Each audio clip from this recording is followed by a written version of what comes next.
Priority Management Book, Worry First, authored by Stephen Covey. Introduction to the book. In our modern world, many people feel overwhelmed with daily tasks, yet they do not feel satisfied or truly accomplished. We may be busy all the time, but are we busy with the right things? Is our life going in the direction we want? In this book, Stephen Covey presents a new approach to time management and priorities, an approach that is completely different from traditional methods that focus only on productivity and speed.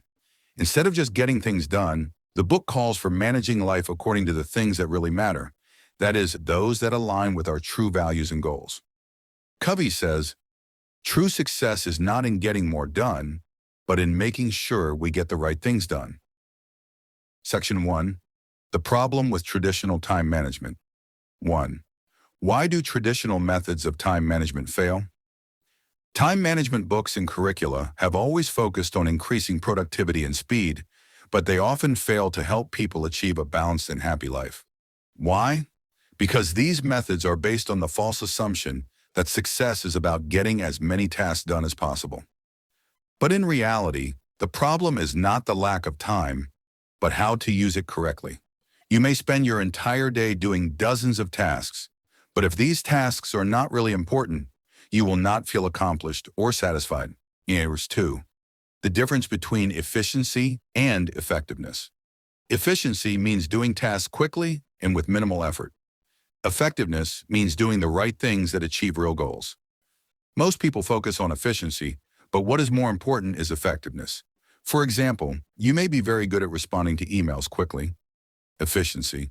But is this the best way to use your time? Effectiveness. Section 2.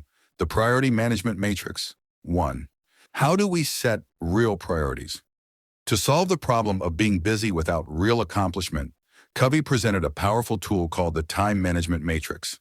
This matrix helps you classify tasks according to 2 main criteria. Urgency. Does the task require immediate action? Importance. Does this task help you achieve your long-term goals? 2. Divide tasks into 4 boxes. Box 1, urgent and important. This includes crises and urgent problems, such as a crisis at work or a sudden health problem. These tasks cannot be ignored, but they cause great stress and tension.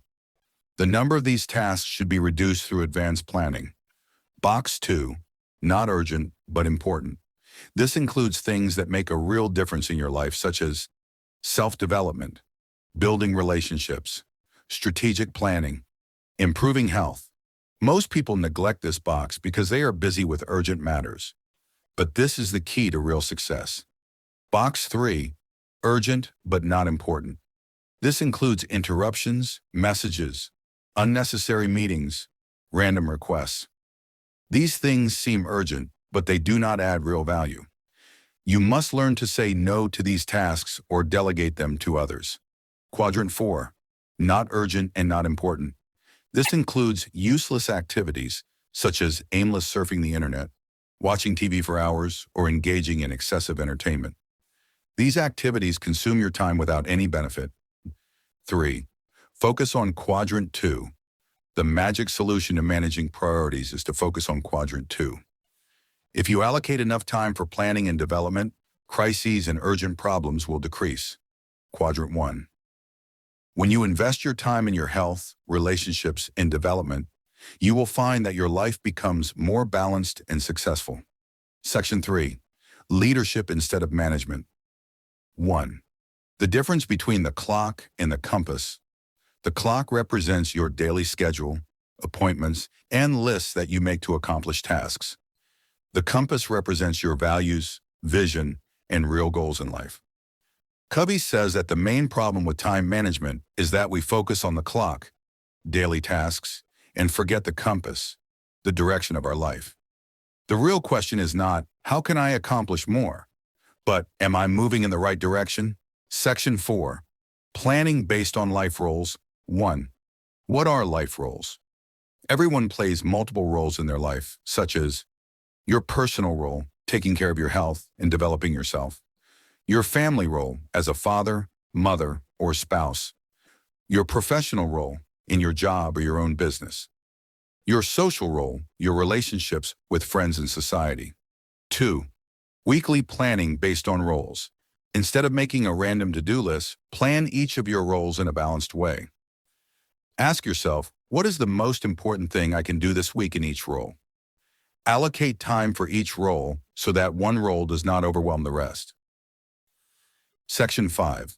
Living according to what is truly important. 1. The importance of having a personal mission. In order to make sound decisions, you must have a clear mission in life.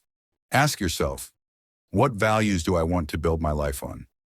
What makes me feel excited and passionate? How do I want to be remembered after I die? 2. Don't let the urgent control your life. If you don't have a clear vision, you'll find yourself spending your time responding to what's urgent instead of focusing on what's important. The solution is to take control of your time instead of letting circumstances take control of it. Conclusion. Live according to what's important. Stephen Covey doesn't just call us to be more productive, he calls us to live a life of meaning. If you want to achieve true success, don't ask yourself, how can I get more done? Ask, am I even doing the right things? Focusing on true priorities is the key to a balanced, successful, and happy life. In his book, Managing Priorities, Putting Things First, Stephen Covey uses many real-life stories and examples to help the reader understand the concept of priorities and manage them more effectively. Here are some of the most prominent stories he mentioned in the book, with a detailed explanation of each story and its deep meaning. 1. The story of the bucket and the big rocks. Story summary. There was a university professor in one of the lectures on time management, and he decided to give his students a powerful practical lesson on managing priorities. The professor took out an empty glass bucket and placed it on the table, then brought with him a group of large rocks and placed them one by one inside the bucket until it was full. After that, he asked the students, "Is the bucket full now?" The students answered, "Yes." The professor smiled, then took out a group of small pebbles and poured them into the bucket, filling the spaces between the large rocks. Then he asked again, "Is the bucket full now?" Some of the students began to doubt the answer, and one of them said, "Maybe not." The teacher took out a bag of sand and poured it into the bucket, and the sand got into the pebbles and big rocks. Then he asked again, "Is the bucket full now?" The students laughed and said, "We don't know."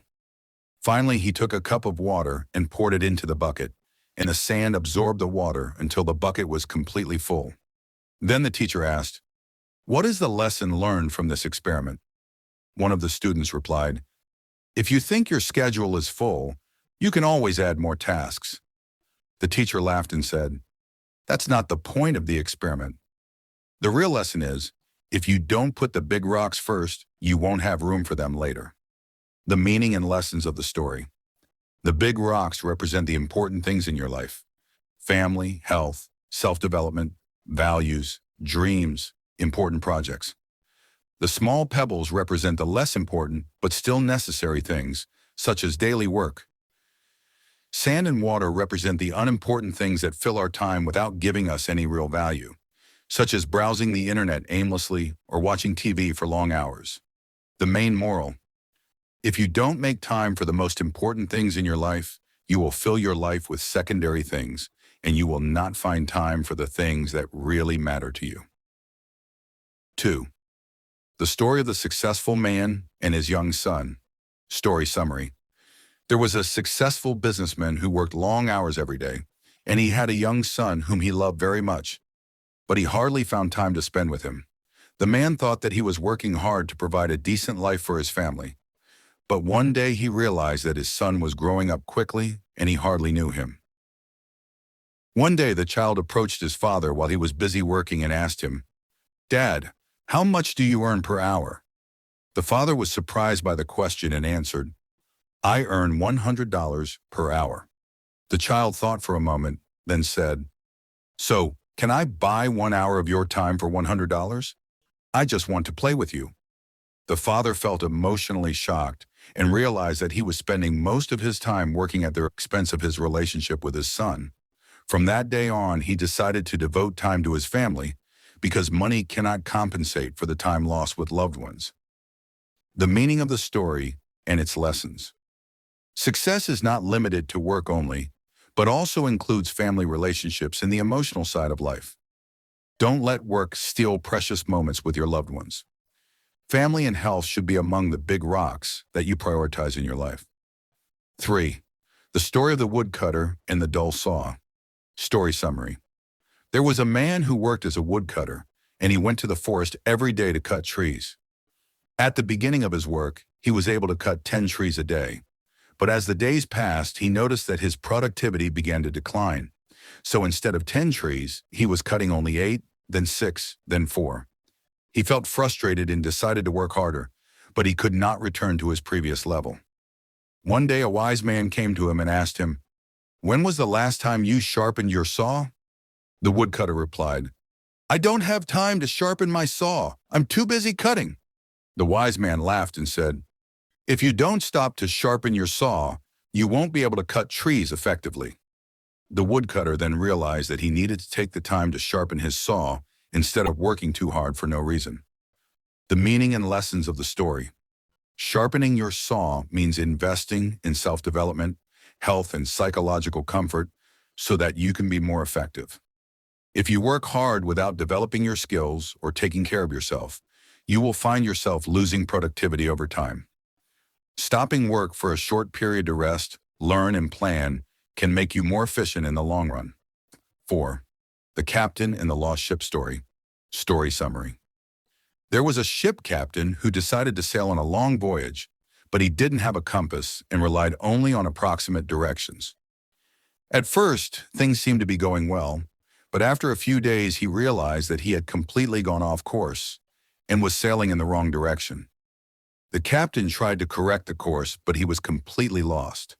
If he had used the compass from the beginning, he would have avoided getting lost. The meaning of the story and its lessons. Life without a clear vision, compass, leads to getting lost, even if you work hard. The most important thing is not just to be busy, but to make sure that you are heading in the right direction. You must have a clear goal and solid values that help you make the right decisions. Conclusion. These stories provide profound lessons about managing priorities and focusing on what matters. After all, true success is not just about getting more done, but about doing the right things that make a real difference in our lives. If we don't set our priorities, the world will set them for us, and often these priorities are not in our favor. So we must stop being so busy and start focusing on what really matters.